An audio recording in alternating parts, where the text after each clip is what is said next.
Hello fellow tankers, this is Dauntless, and welcome to Scout Guide. For this episode, I wanted to talk to you guys on how to complete Light Tank Mission number 15.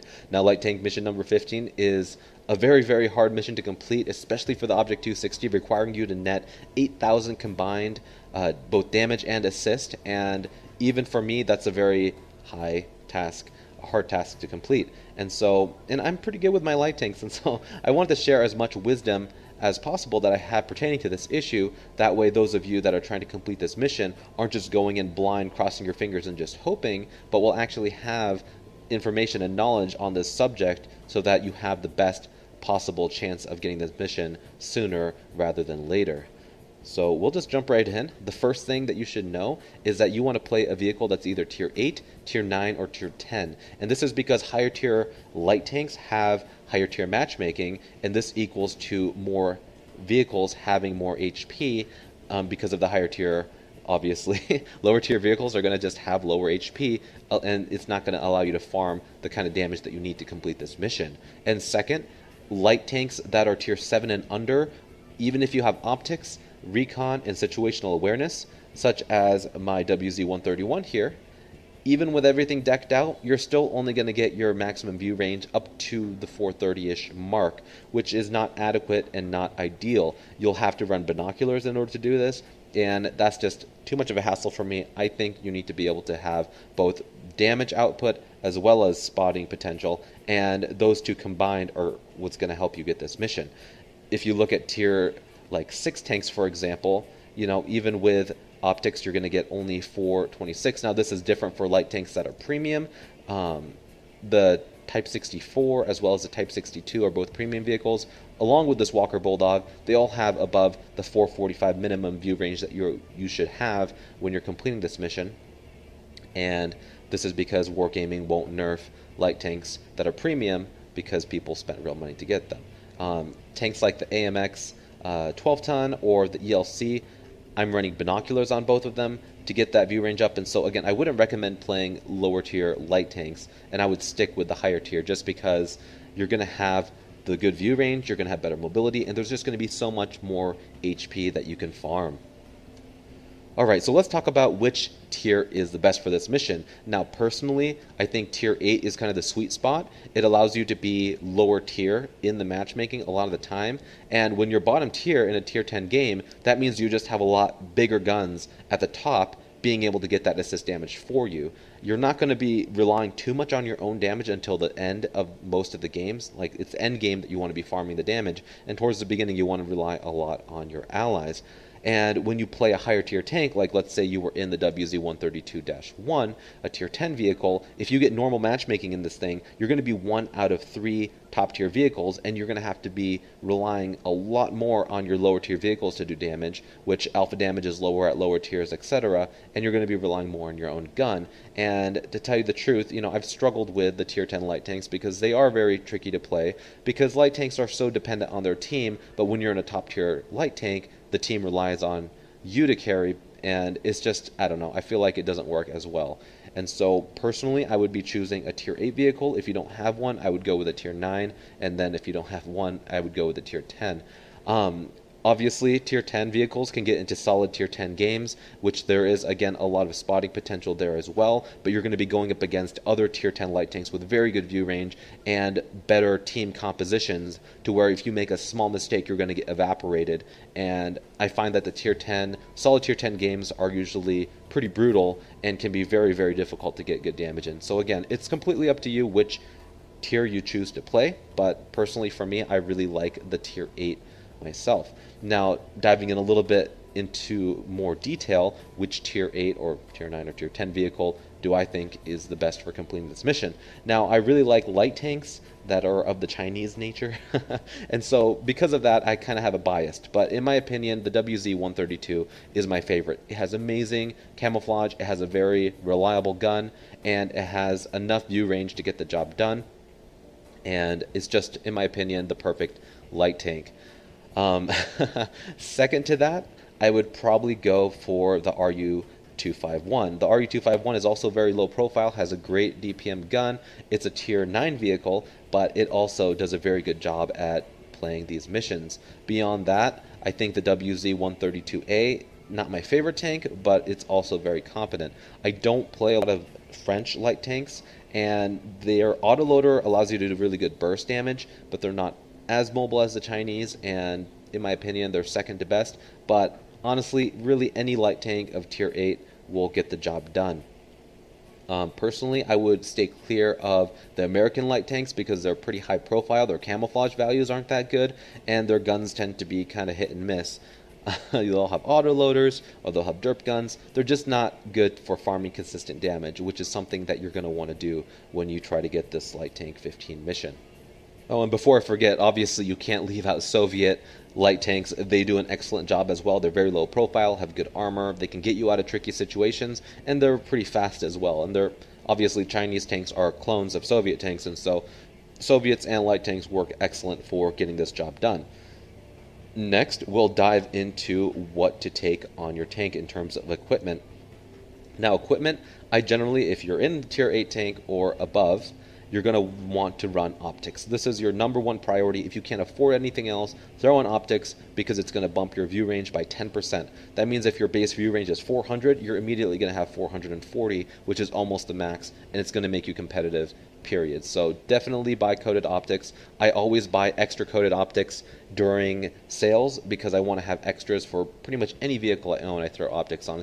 It's what I do, and I think it gives me an advantage. If you're interested as to why I do that, even on my heavy tanks, check out my beginner's guide called How to Get XP Fast. I will put a link in the description below and you guys can check that out.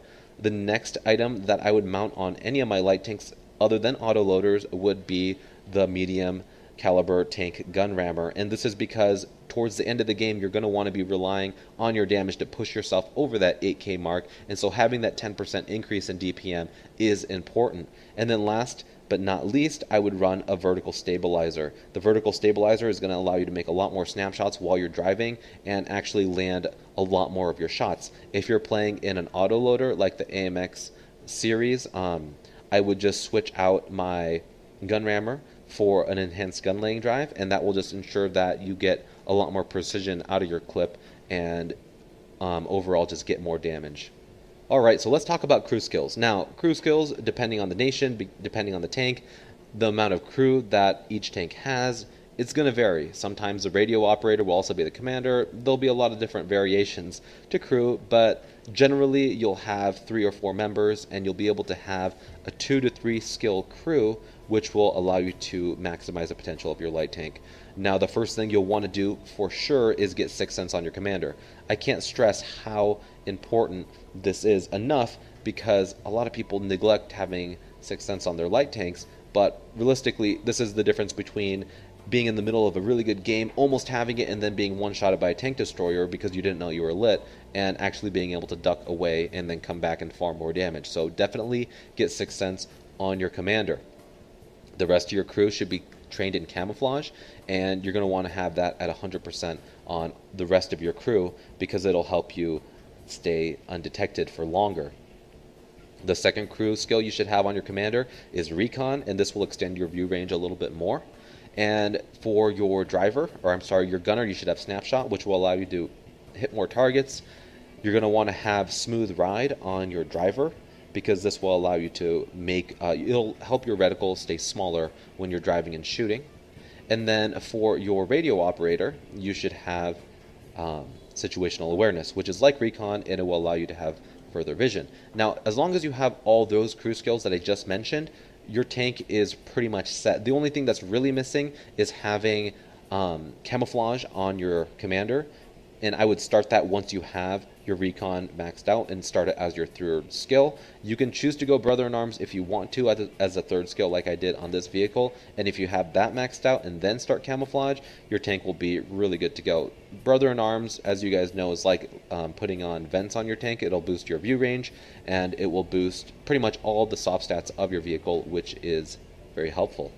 Alright, so everything I just talked to you about is basically how to best equip yourself to complete this mission, giving you the best probability of completing this mission. And, you know, this is all, again, things that you can do to your vehicle, but further on, there are things that you can do to influence your odds of getting this mission, and that is to platoon. This is extremely important, in my opinion, if you have friends that are willing to help you out on this mission, because going solo with puppies can be really frustrating, and even if you have the best setup possible and you get into the best map, your team could just do something super unpredictable and it could just ruin that game for you. And so if you have a couple platoon members that are going to be playing with you, I would recommend having one of them being in an artillery piece and one of them being in a tank destroyer. And you can spot things for your artillery to hit, and you can all spot things for your tank destroyer to hit. Preferably something with high alpha, like the ISU 152, and anything like that that has that 155 millimeter gun, or I guess in this case 152 millimeter gun. Basically anything with 750 alpha damage and above, and that will really help rack up that damage when you spot a vehicle. And also using TeamSpeak to communicate with your platoon members is crucial. If you have a target that you know you're going to light up soon, you can tell your buddy, hey, I know that this vehicle is going to be spotted in this area. I want you to get ready to shoot. Tell me when you're ready and I'll light them. And really communicate, and your artillery can be ready to stun them. You name it. It's really, really important to communicate with your team members in live time, because typing just takes too much time. If you guys don't know what TeamSpeak is, I'll put a link in the description below so you can download that. It's completely free and it's very easy to use. So when you queue into a game, Matchmaker is going to ultimately decide if you're going to be able to get this mission or not, because depending on the map you get, the odds of you actually getting this mission completed are going to change drastically. If you queue into a city map like Himmelsdorf or Runeberg, the odds of you getting this mission completed are drastically lower than if you get into a nice big open map like Prokhorovka. And so I want to give you a list of maps to really look out for, and the maps that are going to have the best chances of actually getting this mission completed. And like I just mentioned, Prokhorovka, aka or also known as Fiery Salient, very good map for getting a lot of assists. It's probably one of the best maps for trying to get Light Tank Mission 15 completed. So when you log into it, regardless of which spawn point you start at, definitely be on your A game. The second is Lakeville. Both spawn points are excellent for farming really good initial damage. It's pretty typical to be able to get anywhere between 3,000 to 5,000, depending on if you have guys shooting from you for you at the very beginning of the game. And another one that people don't talk about very much is Redshire. There is a lot of potential assist damage to be farmed on Redshire because of all the bush locations. And if you get into Redshire, regardless of which spawn point you start at, you'll be able to have a very good game. And now there are a handful of other maps that are a little bit skewed in that one spawn point has an advantage over the other. And so when you spawn into any of these maps, focus on which side you're on, because sometimes the other side just won't be as good. And so an example of this is going to be Live Oaks. Live Oaks has an excellent northern spawn bush that you can jump into and farm a ton of damage if you play it right, while the south really doesn't have that equivalent.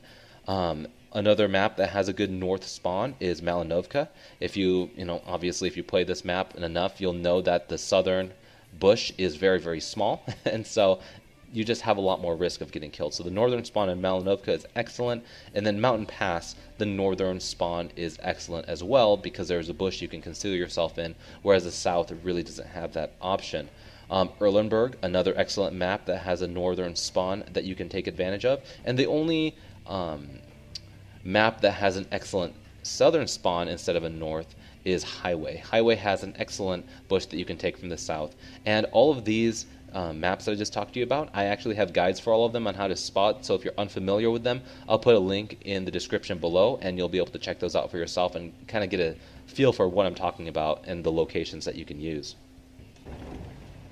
Alright, so let's say that you log into a game and you get Redshire or one of these maps I talked about, and you're like, okay, this is it. I'm going to get Light Tank Mission 15. Well, the first thing you're going to want to do is get to that location as quickly as possible without being detected and just set up camp. You're not going to be firing your gun during the first half of the game, and by half I mean about half the enemy vehicles remaining, or about half the time is remaining. And then you're going to want to pay attention to what's available to take shots for you, because you're not going to be firing. Now, if you'll notice on this hill, this is a very common location where vehicles will sit and shoot. And right now we have a Ferdy up there, a Grill 15, an AMX 1390. Grill is an awesome tank to platoon with if you are playing a tier 10 light tank, just because they're excellent with mobility and accuracy, and they're going to really be able to help you out. Now in this game I'm not platooned with him, but if you do